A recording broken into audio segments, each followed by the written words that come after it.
ప్రియాని ఊరడించడానికి అతనికి చాలాసేపు పట్టింది. వచ్చిన ఆమెతో ప్రియా డ్రెస్ మార్చమని బయటికి వెళ్ళాడు. పావుగంట తర్వాత ఆమె వచ్చి డ్రెస్ మార్చాను కానీ హెయిర్ లాంగ్గా ఉండడంతో డ్రై అవ్వలేదు సార్ అంది. నేను చూసుకుంటాను థ్యాంక్ యూ అన్నాడు. ఆమె వెళ్ళిపోయింది. లోనికి వచ్చిన కౌశల్ బెడ్కి నిలువుగా పడుకున్న ప్రియాని చూసి అక్కడే నిమిషం ఆగి చూశాడు. కాళ్ళు ఊపుతూ కళ్ళు మూసుకొని ఏదో కలవరిస్తుంది. Blue denim short, white half shoulder టాప్లో ఆమె పడుకున్న తీరుకి నడుం ఎక్స్పోజ్ అయ్యి సుడులు తిరిగిన నాభి కంటపడింది. హెయిర్ డ్రయర్ తెచ్చి ఆమె తల వైపు కూర్చొని నేలని తాకుతున్న కురులని ఆరబెట్టడం స్టార్ట్ చేశాడు. రాత్రి అవ్వడంతో కిటికీ నుంచి చిక్కని వెన్నెల తన వెలుగును కురిపిస్తుంటే ఆ వెలుతురులో ఆమె ఒంటి రంగు మరింత కాంతివంతం అయ్యింది. నిగ్రహించుకోవడానికి సాయశక్తులా ప్రయత్నిస్తూ హెయిర్ మొత్తం నీట్గా డ్రై చేసి పడుకుందామని వెళ్తుంటే నిద్ర పడుతుందా, ఆ సిచ్యువేషన్ ఉందా అసలు? అప్పుడే అతనికి ఓ చిలిపి ఆలోచన వచ్చింది. వెంటనే ఓ శాడిస్టిక్ స్మైల్ మొహంలో ఫోన్ తీసి వీడియో ఆన్ చేసి ఆమె హెడ్ వైపు ల్యాంప్ దగ్గర పెట్టి పొజిషన్ చూసుకున్నాడు. ఆమె ఫేస్ ఏమాత్రం కనిపించదు వీడియోలో. అది కన్ఫర్మ్ చేసుకున్నాడు. ఆమెని అశాంతం కళ్ళతో స్కాన్ చేశాడు. ఎలాంటి మేకప్ లేకుండా పాలలో కడిగిన ముత్యంలా ఉందామె ముఖరవిందం. కొత్తగా ఆ డ్రెస్ ఆమెని మోడ్రన్గా చూపుతుంది. ముక్కు మొహం ఎక్కడికక్కడ కొలిచి చేసినట్టు ఉంది. లేచి ఆమె కాళ్ళ వైపు వచ్చి నీస్ మీద కూర్చొని తామర రేకు లాంటి పాదాన్ని జాగ్రత్తగా చేతుల్లోకి తీసుకున్నాడు. సాఫ్ట్గా పింక్గా చిట్టి వేళ్లతో ముద్దుగా ఉంది. నిద్రలో ఏదో కలవరిస్తూ ఉంది. తాగిన మత్తు వదల్లేదు. బొటన వేలికి పెదవి ఆంచి ముద్దు పెట్టాడు. మత్తుగా మూలిగింది. ఆమె మోన్స్ అతన్ని రెచ్చగొట్టింది. ప్రతి ఫింగర్ని లీక్ చేస్తూ పాదాలని ఎంగిలితో కడిగేశాడు. నున్నని తొడలు సవాలు చేస్తుంటే అంతకు మించి అంగీకారం లేకుండా వెళ్లే పాలసీ కాదు తనది. తనలో రేగిన లావాని ఎలా చల్లబర్చాలో తెలియక సిగరెట్ వెలిగించి విండో దగ్గర నిల్చుని బయటికి చూస్తున్నాడు. కనుచూపు మేర సముద్రం. పుచ్చ పువ్వు లాంటి వెన్నెల ఆమె అందం ముందు అవేవి అతనికి నచ్చలేదు. ఎలా ఆ అందాన్ని తను సొంతం చేసుకోవాలి అనే ప్లాన్స్కి ప్రాణం పోశాడు ఆ రాత్రి ఆలోచనల్లో. నో నహి డిటిఎస్ రేంజ్లో వినిపించిన సౌండ్కి మంచి నిద్రలో ఉన్న కౌశల్ విసుగ్గా కళ్ళు తెరిచాడు. నిండా బ్లాంకెట్ కప్పుకొని కారం నిండిన కళ్ళతో బుసకొడుతూ కనిపించింది. What happen? ఎందుకు పొద్దున్న అరుస్తున్నావు? లేచి బాడీ స్ట్రెచ్ చేస్తూ అడుగుతుంటే షర్ట్ లేని కౌశల్ని చూసి ఆమె కళ్ళలో కోపం పోయి నీళ్లు దూకాయి. ఏయ్ ఏమైందో చెప్పకుండా పొద్దున్న ఏడుపేంటి అని విసుగ్గా అడిగి సిగరెట్ తీసి వెలిగించాడు. నా డ్రెస్ నువ్వు మార్చావా? కష్టంగా అడిగింది. అవును, అయితే ఏమైంది? How dare you rascal? నా పర్మిషన్ లేకుండా నా డ్రెస్ మార్చుతావా? నన్ను నీ ఇష్టానికి వాడుకుంటావా అని కౌశల్ మీదకి వెళ్ళి చెయ్యి ఎత్తింది. మెరుపులా చెయ్యి పట్టుకొని వెనక్కి తిప్పి what did you say? Rascal అన్నావా నన్ను? అవునరా, అమ్మాయిలు జీవితాలతో చెలగాటమాడే నీలాంటి వాళ్ళని రాస్కెల్ కాదు రాక్షసుడు అనాలి. చెలరేగిపోతూ అంటుంటే అడ్డంగా ఆమెని తనకి టచ్ అవ్వకుండా చేస్తున్న బ్లాంకెట్ని లాగి పక్కన పడేశాడు. అంతే, మళ్ళీ అరవబోతున్న ఆమె నోట్లో చేతిలో ఉన్న సిగరెట్ పెట్టాడు ఆపడానికి. ఘాటైన పొగ గొంతులో ముక్కులో చేరి ఊపిరి ఆడకుండా చేస్తుంటే ఆమె బుగ్గలు ఒత్తి పట్టుకుని నేను నిజంగా రాస్కెల్నే కాదని అనను, కానీ అది నేనే ఒప్పుకోవాలి. ఎవరైనా అంటే అరికాల్లో మంట పుడుతుంది. రాత్రి ఏం చేశావో మర్చిపోయావా? పిచ్చిగా వాగుతున్నావు. ప్లీజ్ అది తీసేయి, ఊపిరి ఆడట్లేదు. ఎర్రగా ఆయన ముక్కు మొహం చూసి సిగరెట్ పడేసి మీదకి తీసుకొని లుకింగ్ హాట్ బేబీ అన్నాడు. నువ్వు నాకు డ్రెస్ బొంగురు పోతున్న గొంతుతో అంది. So what? నిన్ను ఎప్పటికైనా అలా చూసేది నేనే కదా, ఎందుకు టెన్షన్? నిన్ను నువ్వే నాకు ఇచ్చేస్తావు. అలాంటిది ఇది పెద్ద మ్యాటర్ కాదు. అవును నీకు కాదు, కానీ నాకు చాలా పెద్ద మ్యాటర్. నా పర్మిషన్ లేకుండా నన్ను ఎలా చేతుల్లో మోహం దాచుకుంది. కోప్పడు కొట్లాడు, కానీ ఈ ఏడుపేంటని విసుక్కుంటూ తనని వదిలి విస్కీ గ్లాస్ తెచ్చుకొని తాగుతావా అని అడిగాడు. కళ్ళు ఉరుముతూ చూస్తుంది. నైట్ నువ్వు తాగిందే బాగుంటుంది, హాట్గా కారంగా నవ్వాడు. ఆమె బుర్ర బ్లాస్ట్ అయింది క్షణం. ఏంటి నువ్వనేది? నేను మందు తాగానా? డ్రెస్ గోలలో పడి మర్చిపోయినట్టున్నావు, కానీ నీ బుర్ర బద్దలయ్యే నొప్పి లేదా అని అడిగాడు. కాసేపు ఊపిరి తీసుకున్న ఆమెకి నెత్తి మీద పర్వతం మోస్తున్నంత పోటు తెలిసి అబ్బా అని కణతలను చేత్తో నొక్కుంటూ కూర్చుండిపోయింది. దీన్నే హ్యాంగ్ ఓవర్ అంటారు. తలంతా సుత్తితో కొడుతున్నట్టు, గొంతులో మంట, ముక్కులో వాటర్, అవి కామన్. నిజం చెప్పు, నేను మందు తాగానా అడుగుతున్న ఆమె కళ్ళలో నీళ్లు.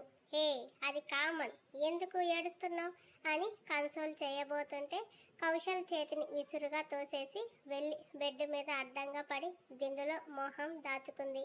ఆరాంగా ఒళ్ళు విరుస్తూ, అంతా ఫీల్ అవ్వకు, అదేమి డ్రగ్ కాదు. నవ్యడేస్ హార్డ్ డ్రింక్స్ కామన్. ఏది తినకుండా తాగకుండా ఎంజాయ్ చేయకుండా చచ్చిపోతే పుట్టినందుకు అర్థం ఉండదు. అలాగని బజారు మనుషుల్లా బరి తెగించి చావమంటావా అంది ఉక్రోషంగా. అవన్నీ ఇండియాలో పట్టించుకుంటారేమో, ఇక్కడ కాదు. ఎవరికి నచ్చినట్టు వాళ్ళు ఉండొచ్చు. అక్కడి నుంచి సగానికి సగం మంది వచ్చేది కూడా అందుకే. నువ్వు కూడా అందుకే కదా వచ్చావు, తాగుతూ తిరుగుతూ అమ్మాయిని అనుభవించడానికి. ఎస్, అఫ్ కోర్స్, ఏమీ లేని వాళ్ళే లైఫ్ని ఎంజాయ్ చేయాలి, నచ్చినట్టు తిరగాలి అనుకుంటారు. డబ్బున్న నేను అనుకోవడంలో రాంగ్ ఏముంది? అవునులే, తాతలు సంబంధించిన ఆస్తి ఉంది. అమ్మా నాన్నని ఊరిని వదిలేసి ఇలా జల్సా రాయుడులా తిరగడం తప్పితే తమరు చేసే ఘనకార్యం ఏముంటుంది? ఎవరు చెప్పారు నేను నా తాతల ఆస్తితో ఎంజాయ్ చేస్తున్నానని? ఎవరో చెప్పడం ఏంటి? నీ వయసు ఎంత ఉంటుంది? మహా అంటే 25 సంవత్సరాలు. ఈ ఏజ్కి చదువు అయ్యి జస్ట్ జాబ్లో జాయిన్ అవుతారు. కానీ తమరు మాత్రం. కౌశల్ సూటిగా చూస్తుంటే మొహం తిప్పుకుంది. నేను అందరిలా చదువుకుని అమ్మా నాన్నల సంరక్షణలో పెరిగి పెద్దయి ఉంటే నువ్వు చెప్పినట్టు ఉండేవాడిని. కానీ నేను వేరు, నా లైఫ్ వేరు. నాకు ఒంటరిగా ఏకాంతంగా ఉండటం ఇష్టం. నాకంటూ ఎవ్వరూ అవసరం లేదు. నాకు నచ్చింది తిని నచ్చిన ప్లేస్లో తిరుగుతూ ఆ రోజుకి ఎవరు పరిచయం అయితే వాళ్ళే నా friends, colleagues, family. Next day మళ్ళీ కొత్త వాళ్ళు. అలాగే నువ్వు అన్నట్టు నేనేం పొరంబోకుని కాదు. నాకంటూ సొంతంగా కంపెనీ ఉంది. అందులో 100 మంది ఎంప్లాయీస్ ఉన్నారు. వర్క్ చేస్తూ అద్దాల గదిలో బందీ అయ్యే మెంటాలిటీ కాదు నాది. అందుకే ఆఫీస్ పార్ట్ టైం జాబ్లా, మిగతా టైంలో నాకు నచ్చినట్టు ఉంటాను.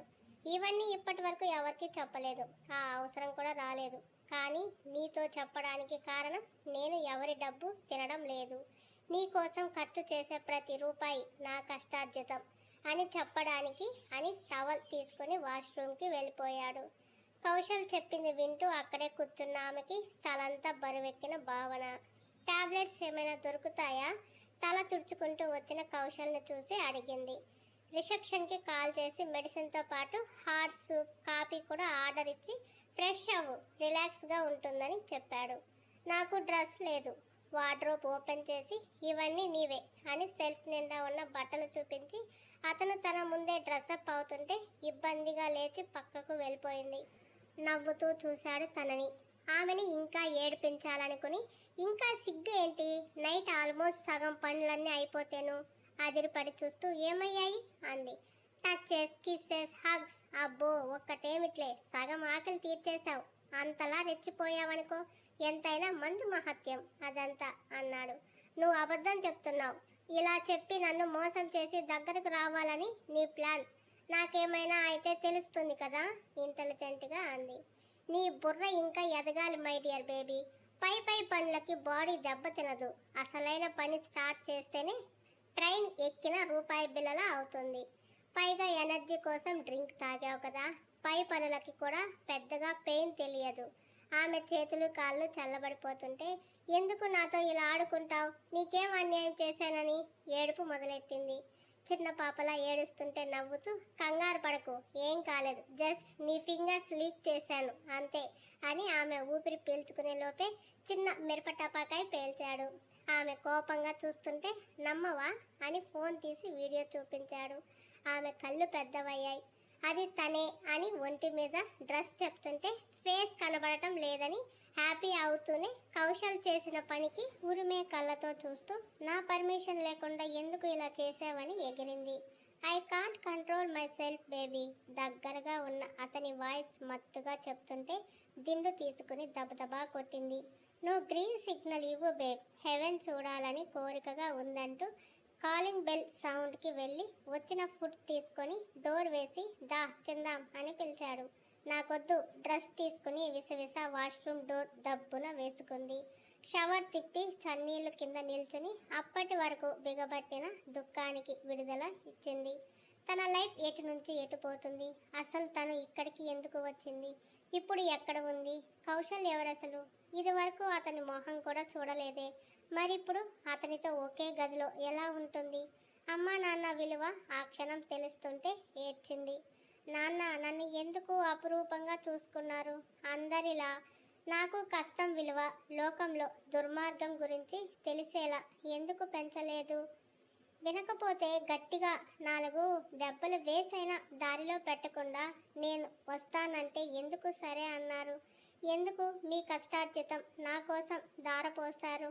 ఇక్కడ నేను ఏదో చదువు వెలగబెడుతున్నానని అనుకుంటూ ఉంటారు కదా? లేదు, నిమిషం ఒక్క నరకంగా బతుకుతున్నానని తెలిస్తే మీ గుండె బద్దలైపోతుంది. ఏడుస్తున్న ఆమెకి తలంతా మైకం కమ్మేసినట్టు అయ్యింది. కళ్ళు బరువైన తలుపుల్లా మూసుకుపోయాయి. స్పృహ తప్పి పడిపోయింది. మెలకువ వచ్చి కళ్ళు తెరిచింది.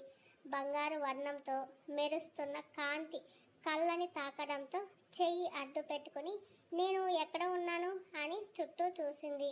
ఖరీదైన విశాలమైన బెడ్, గోడకు రకరకాల ఫోటోలు, అవి పాటలు పాడే వాళ్ళవి, చేత్తో గీసిన పెయింటింగ్స్ ఏంటేంటో వింతగా ఉన్నాయి.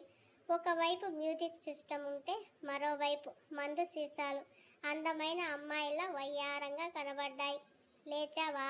జ్యూస్ గ్లాస్ తీసుకుని వచ్చి కౌశల్ని చూసి నేను ఎక్కడ ఉన్నాను అంది. నా ఇంట్లో, నా బెడ్రూమ్లో, నా బెడ్ మీద. అంతే. చటుక్కున ఎగిరినట్టే కిందకు దూకిన తనకి తల గిర్రున తిరిగి నేలని ముద్దాడేంతలో కౌశల్ పట్టుకున్నాడు. ఒలింపిక్స్కి వెళ్తావా ఏంటి పీట్లు అన్నాడు. కిందకు దించు. ఇదేం వెయిట్, అస్సలు బరువే లేవు. నన్ను ఎలా మోస్తావు బెడ్ మీద దించుతూ అంటుంటే దిగి కర్టెన్స్ ఓపెన్ చేసి బయటకు చూసింది. నిజమే, తాము సముద్రంలో లేరు, నేల మీదే ఉన్నారు. కార్లు తిరుగుతున్నాయి. నాకేమైంది? మనం ఇక్కడికి ఎప్పుడు వచ్చాం? 4 days అయింది. తమరికి డోస్ ఎక్కువయ్యి నీళ్ళలో నానడంతో హెల్త్ పిల్లి మొగ్గలు వేసింది. అర్జెంటుగా తీసుకొచ్చి హాస్పిటల్లో అడ్మిట్ చేశాను. నైట్ ఇంటికి పంపించారు. తమరికి ఇప్పుడు మెలకువ వచ్చింది. ఈ 4 days నాతో సర్వీస్ చేయించుకున్నందుకు గాను నువ్వు మనీ పే చేయాలి అన్నాడు హ్యాండ్స్ ఫోల్డ్ చేసుకుని. కట్టేసి కొట్టినా నా దగ్గర పైసా లేదు అంది. నాకు కావాల్సిన మనీ అది కాదు, ఇండైరెక్ట్గా అడుగుతుంటే చురుచురా చూసి నా కాలేజ్ గోవిందా, అస్సలు నేను ఇక్కడ నీతో ఎందుకు ఉన్నానో కూడా అర్థం కాని పరిస్థితికి నాకు నిజంగానే పిచ్చి పట్టేలా ఉంది. దయచేసి నన్ను ఇండియా పంపవా ప్లీజ్. అరిగిపోయిన రికార్డులా నువ్వు పదే పదే ఇదే పాట పాడిన వేస్ట్. నేను కరగను, నిన్ను కనికరించను. ఇంకోసారి అడగద్దని చెప్పి జ్యూస్ గ్లాస్ నోటికి అందించాడు. నీరూరుతున్న కళ్ళతో చూసింది. కనికరించలేదు. ఏం కావాలి నీకు? నువ్వే. క్షణికమైన సుఖం కోసం మరో మనిషిని బాధ పెట్టడం ఎంతవరకు సమంజసం? అది నాకు అనవసరం. నా ఆనందం, సంతోషం నాకు ముఖ్యం స్థిరంగా చెప్పి ఎల్లుండి యూరప్ ట్రిప్ వెళ్తాను. కాలేజ్ వెళ్తానంటే ఓకే, లేదంటే నాతో రావచ్చు చెప్పలేదు ఆమె. నాకు పే చేయాల్సిన మనీకి బదులు నీ నుంచి నాకు కావాల్సింది మొత్తం రాబట్టుకుంటాను, వదలను. కన్నింగ్ లుక్ ఇచ్చి వెళ్ళాడు. వెన్ను జల్దరించిన ఆమె పొట్ట నొప్పికి బెడ్ మీద కూలబడింది. హాల్లో కూర్చొని అర్జెంట్ మెయిల్ సెండ్ చేసిన కౌశల్ యశ్వంత్ కాల్ చేస్తుంటే మాట్లాడి మొన్న తీసిన వీడియోస్ చూడాలనిపించి చూస్తూ అక్కడే కూర్చున్నాడు.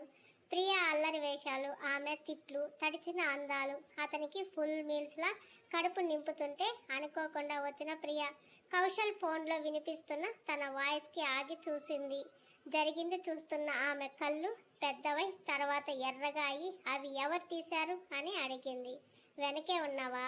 ఎందుకు అంతలా అరుస్తున్నావు? నా ఫోన్లో నేను కాక ఇంకెవరు వీడియోస్ తీస్తారు? నేనే తీశాను అని వీడియో మళ్ళీ కంటిన్యూ చేసిన అతని కొరకొరా చూస్తున్న ఆమె మొహం ఎర్రబట్టం చూసి ఏమైంది అన్నాడు. ఏం చెప్తుంది? ఆత్మాభిమానం అంటూ ఒకటి ఏడ్చిందని ఇక్కడికి వచ్చాక మర్చిపోయింది. ఇప్పుడు ఇలా తాగి తందనాలు కూడా ఆడటం చూసి సిగ్గుతో మొహం కుచించుకుపోయి గిరుక్కున వెనక్కి తిరిగిన ఆమె డ్రెస్కి రెడ్ స్టెయిన్ చూసి ఏమైంది అంటూ లేచి వచ్చాడు. మాట్లాడకుండా వెళ్తున్న ఆమెని ఆపి డ్రెస్కి స్టెయిన్ అయింది ఏంటి ఏమైంది? శానిటరీ ప్యాడ్స్ కావాలి. ఆమె గొంతు ఎలాగో అయ్యింది. అదొకటి ఉంది కదా మర్చిపోయానని అప్పటికప్పుడు ఆర్డర్ ప్లేస్ చేసి 5 మినిట్స్లో వస్తాయి అని చెప్పి స్టమక్ పెయిన్ ఉందా అని అడిగాడు.